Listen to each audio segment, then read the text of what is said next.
Andy Falaspel boxing down at Riley's gym in Sheffield, joined by Sasha Booker. How are you, mate? Yeah, I'm good, thank you. Yourself?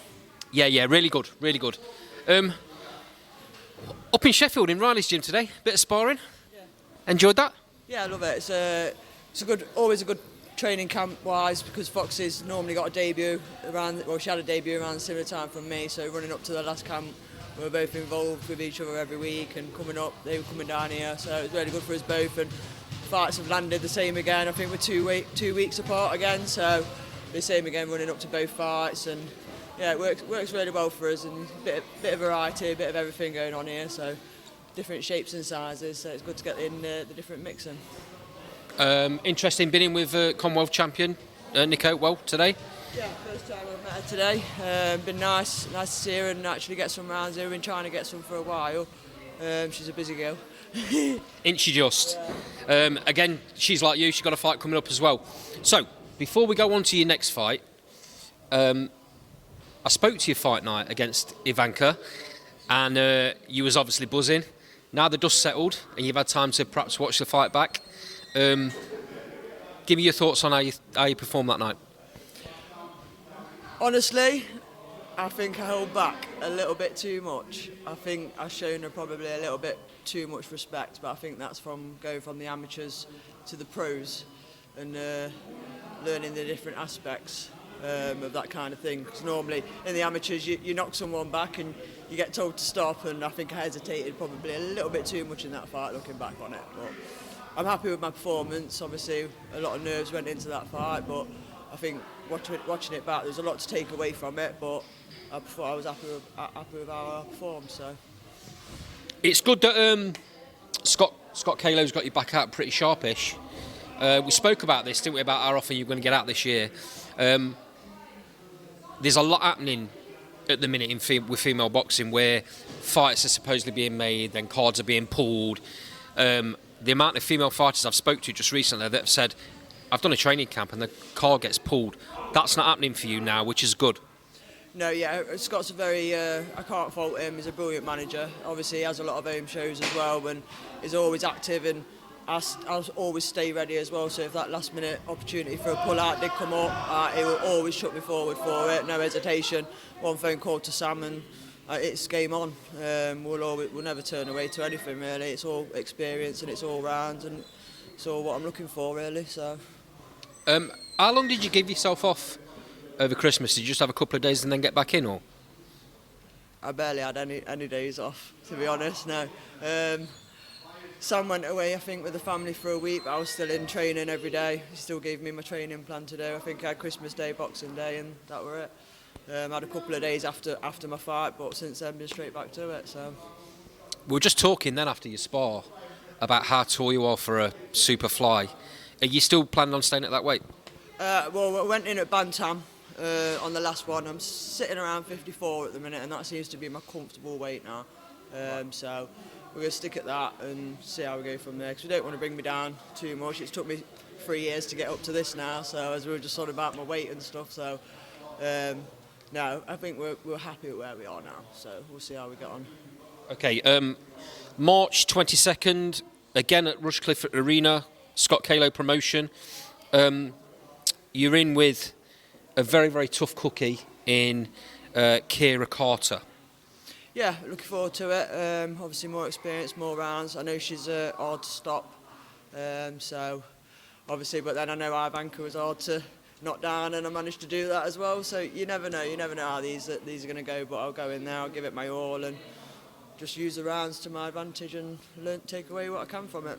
With the utmost respect to Kira, and I'm sure she wouldn't mind me saying it, I think you'd class her as a journeywoman. A bit of a gatekeeper, to be honest with you. She's been in with loads of people that have gone on to do really good things. I think she's only been stopped twice, if I'm right. Lauren Parker was the last one, wasn't it? Yeah, I stopped her. Yeah, but obviously it'd be wicked to do the same, but obviously we go in there with no expectations. We're just going there to box and see what happens. I know she likes to tuck up a lot, but obviously it's hard to break them kind of characters down as well, so when they're not giving anything away, it's hard to get in there and get on top of them, so we'll just see what happens on the night. When you put in such a good performance in your debut against someone as tough as Ivanka, does it then make it a bit more difficult for you to find opponents? Well, it's not you doing it. I know it's Scott, Kalo and Sam, but... It's catch-22 really. Obviously I'm still very new to the game, so I'm very aware of that. I've only been boxing 3 years, so there's a lot to learn still, and getting in with these different people, different experiences, that's the way to do it. So I'm happy, I'll go in with whoever. Obviously it was daunting with Ivanka because of the experience, and I knew she comes to win. So I mean, Sam said earlier he's never seen me so nervous before a fight, ever. I mean, I'm always nervous, but never that bad. But it seems to kind of just melt away a little bit in the ring. So but I think having that first tough fight, I think I could just relax a little bit going into the second one. Not that I wouldn't take anything away from anyone, because you never know, but yeah, I think I'll not be so critical of myself going into it. How do you do ticket-wise? Because I know it shouldn't be all about tickets, but unfortunately, the game of boxing these days seems to be. Yeah, until you're in the game, you don't really realise how bad it is. Obviously, home fighter, you've always got that struggle on your side. Last time, I got just under 85 tickets, so a cracking support. Like I can't fault it compared to my other fights. I'm lucky if I got 20 or 30 people there, especially in the amateurs, but it never mattered. But yeah, looking at about doing the same again, but obviously female boxers are a lot more expensive than the males as well, because there's less of them. So, very few and far between, right? Yeah, so even like I haven't seen much profit out of boxing yet, let's put it that way. So. You often end up having to get fighters from abroad, which then costs more, because you've got to pay for the travel, got to pay for the accommodation, food. It's ridiculous that, but it is what it is. It's the way boxing is, and unfortunately, it comes out of the fighters' pockets. Yeah, people don't realise it. Like, even people that come to watch me, still friends and family, they don't realise that I'm paying for my opponent to come and fight me, and they think it's crazy. But it's catch-22, because whose pocket does it come out of? My Scott's lucky if he makes money on a show these days as well, with pull-outs here and last-minute cancellations and stuff.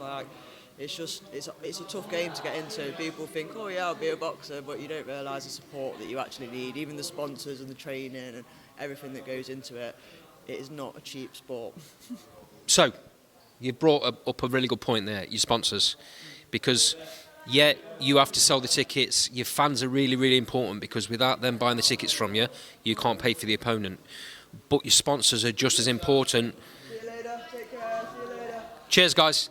Your sponsors are just as important because they give you the opportunity to do the day-to-day training and everything, right? Do you want to give a little bit of a call out?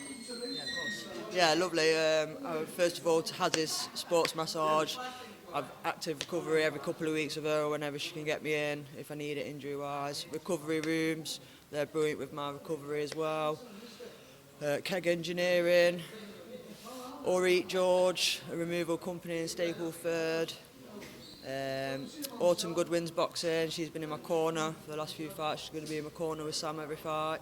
I'm on the spot now thinking about Exceptional Vapes Limited. They help with my funding towards kit and training.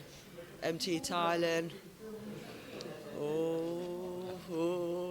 Pressure's on. Oh God, I can't forget one, can I? I know, I'm pretty sure there's one more. While you're thinking about that, I'll ask you one more question.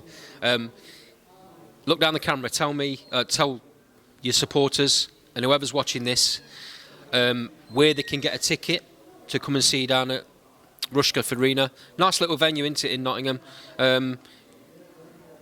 Tell everyone where they can buy tickets from. Do they buy them direct from you, or they're from Sam? Yeah, but direct from me or from Sam. There's some in the gym available, so just give Sam a message, or Full Power Fitness, or drop me a message and I'll save some and get them there for you.